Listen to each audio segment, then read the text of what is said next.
அந்த காலத்தில் இருக்கிற சாப்பாடே தனிதான்ப்பா.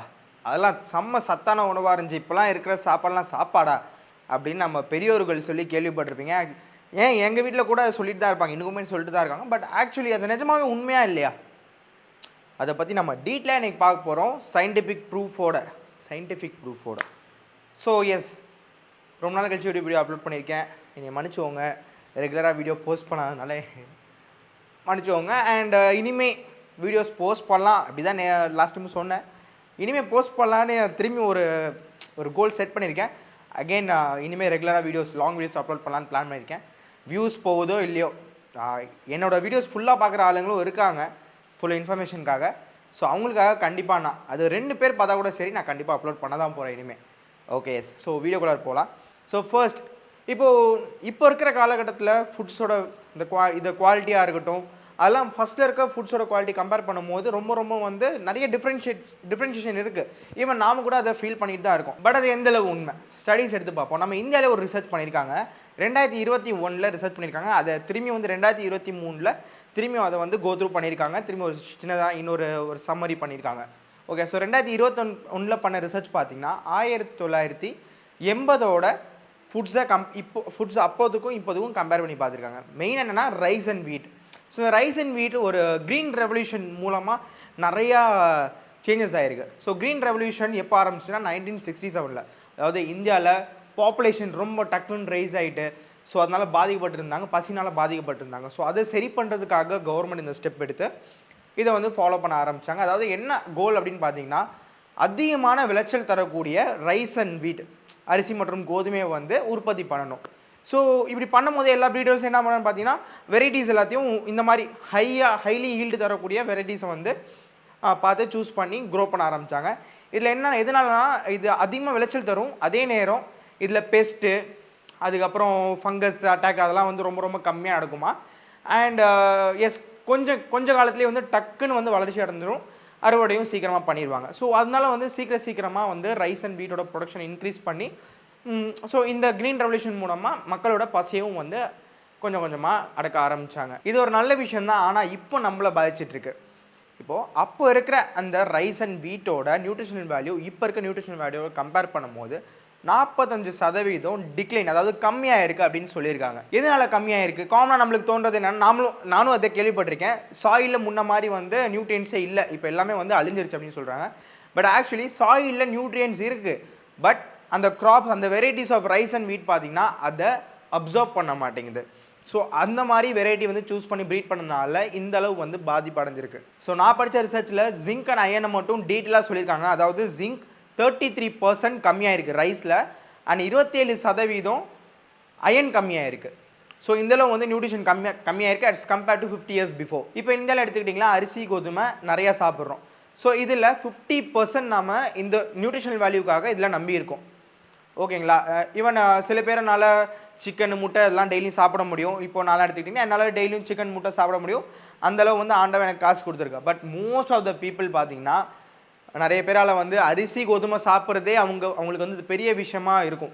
ஸோ அண்ட் ஈவன் இப்போ கூட நிறைய நம்மளோட ஃபேமிலிஸில் எடுத்துக்கிட்டிங்கன்னா, தால் சாப்பிட்டா போதும், அதில் ப்ரோட்டீன் நிறையா இருக்குது அப்படின்னு சொல்லியே நம்மளை வளர்த்துட்டாங்க. இன்னுமே அதை கூட, ஈவன் நம்மள்ட்ட காசு இருக்குன்னா கூட, இன்னும் நிறைய ஃபேமிலிஸ் நான் பார்த்து தான் இருக்கேன், காசு இருக்குன்னா கூட தாலை நம்பியே இருக்காங்க இந்த ப்ரோட்டீனுக்காக.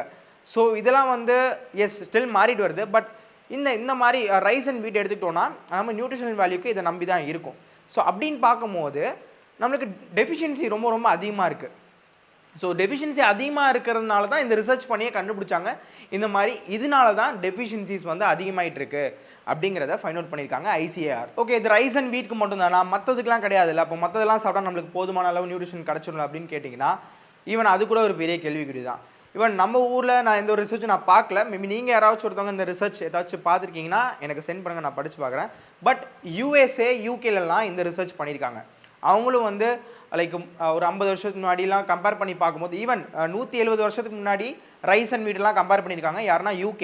ஸோ அவங்க கம்பேர் பண்ணும்போது கூட இந்த வேல்யூஸ் எல்லாமே டிக்ளைன் ஆகிருக்கு. அண்ட் 43 டைப்ஸ் ஆஃப் வெஜிடபிள்ஸ் USல ஒரு ரிசர்ச் பண்ணியிருக்காங்க. ஸோ அப்படி பண்ணும்போது அதுலேயுமே அந்த அளவு எல்லாமே வந்து கம்மியாக இருக்குது. கம்பேர் டு முன்னாடி கம்பேர் பண்ணும்போது இப்போ வந்து அளவு எல்லாமே கம்மியாக இருக்குது. ஸோ எந்த காலகட்டம்னு பார்த்தீங்கன்னா 1950லேருந்து 1999 வரையும் இருக்கிற அந்த வெஜிடபிள்ஸோட நியூட்ரிஷன் வேல்யூ வந்து கம்பேர் பண்ணியிருக்காங்க. ஆனால் இந்த நியூட்ரியன்ஸ்லாம் கம்மியாக இருக்கிறது ஒரு பக்கம் இருந்தாலும் அரிசியில் அர்சனிக் வேல்யூ, அதாவது டாக்ஸிக் எலமெண்ட் அதோட அப்சார்ப்ஷன் பார்த்தீங்கன்னா இன்க்ரீஸ் வந்து 1493% வந்து இன்க்ரீஸ் ஆகிருக்கு. அந்த எலிமெண்ட் வந்து ரைஸில் அது ரொம்ப ரொம்ப நம்ம உடம்புக்கு டாக்ஸிக். ஸோ இதுக்கு நம்ம கவர்மெண்ட் ஸ்டெப் எடுத்திருக்காங்க. அது ரொம்ப ரொம்ப நல்ல விஷயம். இப்போது 140 வெரைட்டிஸ் வந்து அவங்க ஏற்கனவே கண்டுபிடிச்சிருக்காங்க ICAR. ஸோ இது எல்லாமே பார்த்தீங்கன்னா நல்ல வெரைட்டிஸ், ஒரு ப்ராப்பரான நியூட்ரிஷனல் வேல்யூ வந்து அப்சர்வ் பண்ணக்கூடிய வெரைட்டிஸ் வந்து சொல்லியிருக்காங்க. ஆனால் இதை லார்ஜ் ஸ்கேலில் மற்ற ஃபார்மர்ஸ்லாம் இதை அடாப்ட் பண்ணி அவங்க வந்து இதை ப்ரொடக்ஷன் பண்ண ஆரம்பிக்கணும். அவங்க வந்து முன்னாடியே வந்து ஃபார்மர்ஸ்க்கு நிறைய பிரச்சனை, ஏன்னா ப்ராப்பராக வந்து விளைச்சல் இருக்க மாட்டேங்குது அப்படின்னு நிறைய பிரச்சனை இருக்குது, தண்ணி பிரச்சனை அது இதுன்னு இருக்குது. ஸோ அந்த நேரத்தில் இந்த மாதிரியான வெரைட்டிஸ் அவங்க சூஸ் பண்ணி இது பண்ணும்போது கண்டிப்பாக முன்னாடி வந்து விளைச்சல் ரொம்ப கம்மியாக இருக்கிறதுனால தான் இந்த மாதிரி வெரைட்டிஸ் வந்து சூஸ் பண்ணி வந்து ஃபார்மிங் பண்ண ஆரம்பித்தாங்க. பட் அகெயின் விளைச்சல் கம்மியாக இருக்கிற க்ராப்ஸை சூஸ் பண்ணி ஃபார்மர்ஸ் அதை ப்ரீட் பண்ணுவாங்களா அப்படிங்கிறது ஒரு பெரிய கேள்விக்குறி தான். ஸோ என்னோட ஒப்பீனியன் என்ன, கவர்மெண்ட்ஸ் ஃபார்மர்ஸ்க்காகவும் யோசிச்சு ஸ்டெப்ஸ் எடுக்கணும். சரி, இது நடந்து போச்சு. இப்போ நாம் எப்படி ஹெல்த்தியாக இருக்கிறது, நமக்கு தேவையான நியூட்ரியன்ஸை எப்படி நம்ம ஃபுட்ஸ்லேருந்து நம்ம வந்து கன்சியூம் பண்ணுறது, ஒரே வழி தான் இருக்குது. ஒரு ப்ராப்பரான வழி என்னன்னு பார்த்தீங்கன்னா, டாக்டர்கிட்ட போயிட்டு ஒரு vitamins and minerals profile test எடுத்து உங்கள் பிளட் டெஸ்ட் எடுத்துக்கிட்டு நம்மளுக்கு எந்தெந்த விட்டமின்ஸ் வந்து விட்டமின்ஸ் அண்ட் மினரல்ஸ் வந்து டெஃபிஷியன்சியாக இருக்கோ அந்த விட்டமின்ஸ் அண்ட் மினரல்ஸ் எதில் அதிகமாக இருக்கோ இப்போ இருக்க நியூட்ரிஷன் வேல்யூ பார்த்து நம்ம ஃப்ரூட்ஸ் அண்ட் வெஜிடபிள்ஸ், கிரைன்ஸு இது எல்லாத்தையும் நம்ம சேர்த்து கன்சியூம் பண்ணும் போது நம்மளுக்கு ப்ராப்பரான ஒரு விட்டமின்ஸ் அண்ட் மினரல்ஸ் நம்ம பாடிக்கு தேவையானது கிடைக்கும், டெஃபிஷியன்சியும் வந்து இருக்காது. இல்லைனா நீங்களும் என்னைய மாதிரி ஃபுட்ஸை மட்டும் நம்பி இல்லாமல் சப்ளிமெண்ட்ஸை நம்பி இருக்கீங்கன்னா உங்களுக்கு எந்தெந்த விட்டமின்ஸ் மினரல்ஸ் கம்மியாக இருக்கோ அந்த ஸ்பெசிஃபிக்கான விட்டமின்ஸ் மினரல்ஸ் சப்ளிமெண்ட்ஸாக நீங்கள் எடுத்துக்கலாம். இது ஒரு ப்ராப்பரான ஒரு நியூட்ரிஷனிஸ்ட்டை போயிட்டு பிளட் டெஸ்ட் ரிப்போர்ட் எல்லாமே காமிச்சு அவங்கள்ட்ட சஜஷன் கேட்டு சப்ளிமெண்ட்ஸ் எடுக்க ஆரம்பிங்க. என்னடா டாக்டர்கிட்ட போகாமல் நியூட்ரிஷனிஸ்ட்டை போகணும்னு சொல்கிறேன்னு பார்க்குறீங்களா? ஆக்சுவலி டாக்டர்கிட்டையும் நீங்கள் போகலாம், பட் இதோட வேலையை கம்ப்ளீட்டாக பார்த்தீங்கன்னா நியூட்ரிஷனிஸ்டோட வேலை. ஏன்னா நியூட்ரிஷனிஸ்ட் பார்த்தீங்கன்னா ஃபுட்டை பற்றி நிறையா படிப்பாங்க அஸ் கம்பேர்ட் டு டாக்டர்ஸ். அது வந்து கம்ப்ளீட்லி உண்மை. டாக்டர் வந்து மெடிசன் பற்றி தான் அதிகமாக படிப்பாங்க, ஃபுட்டை பற்றி படிப்பாங்க பட் பேசிக்காக தான் படிப்பாங்க. நீங்கள் டாக்டர்ஸ்கிட்டே சஜஷன் கேட்டுக்கலாம், பட் ஸ்டில் நியூட்ரிஷனிஸ்டோட வேலை என்னமோ அது அவங்க பார்க்கட்டுமே. ஸோ நியூட்ரிஷனிஸ்ட்டை கன்சல்ட் பண்ணுங்கள், அவங்கள்ட்ட இருந்து சஜஷன் கேட்டு நீங்கள் ப்ராப்பரான சப்ளிமெண்ட்ஸ் எடுக்க ஆரம்பிங்க. ஸோ இந்த வீடியோ இதோட முடியுது. ஆனால் என்னோட ரிசர்ச் இதோட நிற்கலை. இன்னுமே வந்து இந்த ஃபுட்ஸ் அண்ட் வெஜிடபிள்ஸ் அதில் இருக்க நியூட்ரியன்ஸ் பற்றி நிறைய ரிசர்ச் நான் படிச்சுட்டு இருக்கேன். ஸோ இதை படிச்சுட்டு இன்னுமே வரக்கூடிய வீடியோஸில் பார்த்தீங்கன்னா ஒரு ப்ராப்பரான இன்ஃபர்மேஷனோட ஏதாச்சும் அப்டேட்டு, இதுக்கு ஏதாச்சும் ஒரு வழி இருக்கா அதெல்லாம் கண்டுபிடிச்சிட்டு உங்கள்கிட்ட நான் ஷேர் பண்ணுறேன். மறக்காமல் இந்த வீடியோ மற்றவங்களுக்கும் ஷேர் பண்ணுங்கள். லாங் வீடியோஸ் கண்டிப்பாக இப்போலாம் யாருமே பார்க்க மாட்டீங்க, எல்லாமே அல்காரிதம், ஈவன் நான் கூட அப்படி தான் மாறிடுச்சு. இன்ஸ்டாகிராம், யூடியூப்லாம் சேர்ந்து அப்படி நம்மளை மாற்றிட்டாங்க. ஸோ அல்காரிதம் இந்த மாதிரி சேஞ்ச் ஆகிடுச்சு. ஷார்ட் வீடியோஸ்க்கு ரொம்ப முக்கியத்துவம் கொடுக்குறோம். But still long videos information நிறையா கேதர் பண்ணலாம். லாங் வீடியோஸில், ஷார்ட் வீடியோஸில் என்னாலே வந்து எந்த ஒரு கிரியேட்டரும் சரி ஷார்ட் வீடியோஸில் அதிகமான இன்ஃபர்மேஷனை கொடுக்க முடியாது, மெயினாக இந்த மாதிரி எஜுகேஷனல் கண்டென்ட். ஸோ வீடியோ பார்த்துட்டு மற்றவங்களுக்கு ஷேர் பண்ணுங்கள். அண்ட் இதே மாதிரி நீங்கள் வீடியோஸ் நிறையா பார்க்கணும்னு நினச்சிங்கன்னா மறக்காமல் சப்ஸ்கிரைப் பண்ணி அண்ட் பெல் நோட்டிஃபிகேஷன் பட்டனையும் கிளிக் பண்ணிவிங்க. அப்போ தான் நான் அப்லோட் பண்ணுற வீடியோஸ் உங்களுக்கு ரெகுலராக வரும்.